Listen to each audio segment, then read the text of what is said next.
ევროპის ჩემპიონი კუდოისტების სამშობლოში დაბრუნდნენ. სპორტსმენებს თბილისის საერთაშორისო აეროპორტში საქართველოს კუდოს ფედერაციის ვიცე-პრეზიდენტი ალექსი ფილფანი, ფედერაციის წარმომადგენლები, ოჯახის წევრები და გულშემატკივრები დახვდნენ. ბულგარეთის ქალაქ ბურგასში გამართულ ევროპირველობაზე საქართველოდან 4 კუდოისტმა იასპარეზა და 4-ვემ ოქროს მედალი მოიპოვა. ევროპის ჩემპიონი ზედიზედ მესამედ გახდა ლევან დარსალია, რაც ისტორიული შედეგია. ასევე ისტორიული შედეგი დააფიქსირა მარიამ ნანავამ, რომელმაც ოქროს ზედიზედ მეორედ დაისაკუთრა. ჩემპიონობა იზეიმეს გიორგი ჟვანიამ და გიორგი ლომსაძემაც.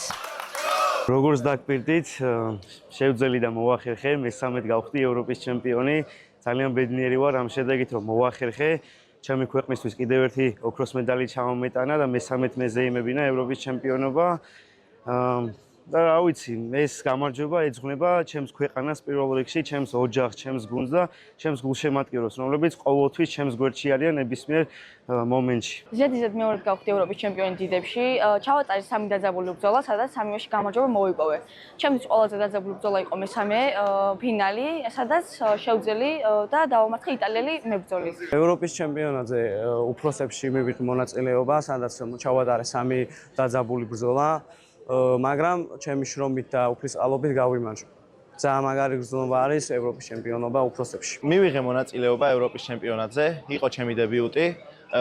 წარმატებით ვიასპარეზე. შემხვდა ძალიან ძლიერი მოწინააღმდეგეები, მაგრამ ჩემი შრომით და ღვაწლით მივაღწიე ამ შედეგს და ავიღე პირველი ადგილი. ევროპისთვის ემზადებოდნენ ჩვენი სპორტსმენები, რათა მოეპოვებინათ პირველი ადგილები და 4-დან 4-ვე ოქრო მოვიპოვეთ. ეს არის დიდი შრომის შედეგი ჩვენი სპორტსმენების, მწვრთნელთა შტაბის და მადლობა მინდა გადაუხადო ყველა იმ ადამიანს, ვინც გვერდში გვედგა ამ წლების განმავლობაში, განსაკუთრებით მინდა აღნიშნო ფედერაციის პრეზიდენტის ბატონ დავით ხახუტაშვილის დამსახურება